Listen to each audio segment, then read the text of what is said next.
Donc, je nuancerai un petit peu le propos du professeur Kozlov qui est intervenu juste avant moi.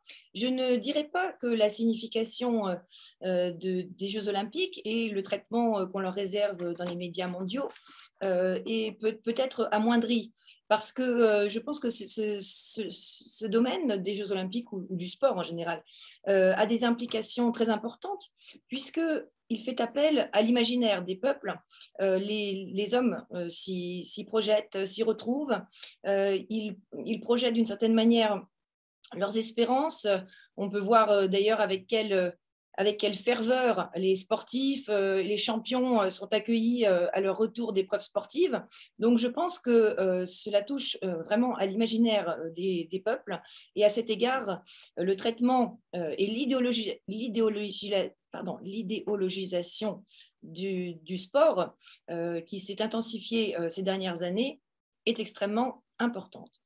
Donc, je vais, dans cette brève présentation, noter une tendance que j'ai remarquée, c'est-à-dire qu'il y a toujours eu, depuis le retour des Jeux Olympiques au XXe siècle, qu'a évoqué avant moi Olivier Rouault, il y a toujours eu une médiatisation et une symbolique très importante dans ces Jeux. Mais depuis la fin de la guerre froide, on a vu un glissement, c'est-à-dire que le sport est passé d'un rôle de représentation de la puissance des pays à une arène, en fait, où finalement, ce qui est important, ce n'est pas tant la scène, c'est-à-dire les enjeux qui peuvent avoir lieu sur cette scène sportive, mais bien plus récemment, les coulisses. Et donc, je vais revenir par exemple sur la définition. On peut opposer des déclarations qui avaient lieu en 1972, lorsque par exemple la Pravda disait que les grandes victoires de l'URSS prouvaient que justement le modèle soviétique était le plus à même d'accomplir, de réaliser l'accomplissement physique et spirituel de l'homme. Et où, par exemple, lorsque l'entraîneur de hockey de l'équipe de hockey américain déclarait après la victoire en 1980 que cette victoire était justement la preuve que le mode de vie américain était le meilleur. Donc, nous sommes passés de cette vision qui prévalait pendant toute la guerre froide. Donc, c'était vraiment une vision, en effet, qui représentait la puissance des pays.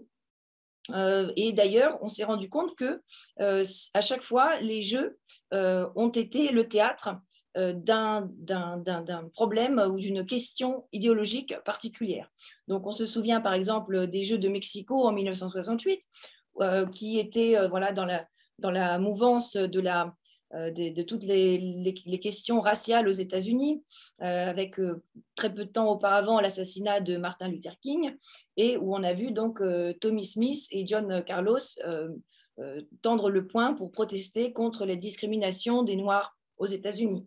Au Jeux de Munich, il y a eu évidemment cette tragédie avec la prise d'otage de l'équipe israélienne qui s'est terminée par un carnage, ou alors aux Jeux de Moscou, qui ont été effectivement férocement boycottés par les États-Unis dans le contexte de l'opération militaire soviétique en Afghanistan.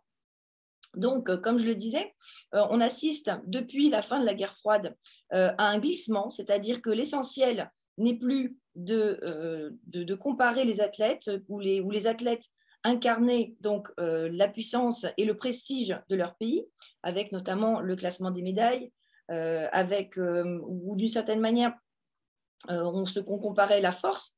On a vu un exemple, par exemple, lorsque le champion de saut à la perche, le Polonais Władysław Kozakiewicz, avait vaincu en 1980 son adversaire soviétique, et en signe de revanche contre les mesures soviétiques contre les soulèvements polonais, lui avait fait un bras d'honneur après avoir vaincu donc, son adversaire soviétique. Donc c'était vraiment le théâtre de toutes les passions et d'une certaine manière d'un rééquilibrage des luttes de puissance.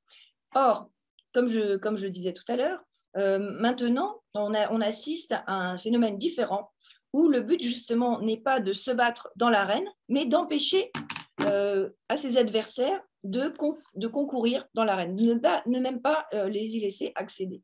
Le but n'est plus de se mesurer les uns aux autres, mais de disqualifier moralement et non sportivement ses adversaires. Donc, on l'a vu avec notamment l'affaire des couleurs que la délégation russe n'avait pas le droit de porter. Donc, c'est une manière d'invisibiliser. La seule présence sur l'arène sportive est déjà en soi une reconnaissance. Et c'est bien ce que veulent empêcher les adversaires, les protagonistes des relations internationales. Ils veulent empêcher cette reconnaissance de statut de grande puissance. Donc, à cet égard, on peut par exemple aussi se souvenir du prétexte qui a été pris de la fin des Jeux d'hiver russes, puisque la dernière semaine des Jeux, les Jeux devaient se clore le 23 février 2014 et, comme par hasard, la révolution de Maïdan a eu lieu juste dans la dernière ligne droite des Jeux. Donc, c'était aussi une manière de profiter de l'investissement russe dans l'organisation des Jeux olympiques, qui était évidemment une mise en scène de son prestige sur la scène internationale, pour justement l'attaquer là où elle n'était pas présente.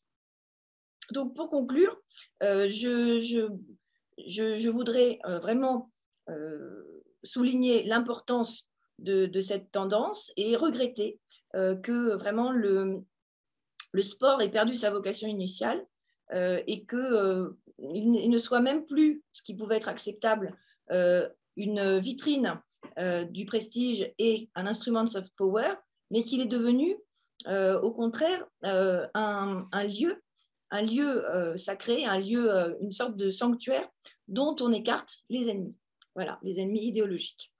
Et je pense qu'il faut vraiment regretter cette vision et essayer au plus vite de retrouver des valeurs sportives et quitte, si les organisateurs des Jeux actuels ne le permettent pas, organiser des manifestations parallèles. C'est ce qu'évoquait également mon collègue Olivier Roux. Voilà, donc je vous remercie beaucoup pour votre attention et je cède la parole au suivant.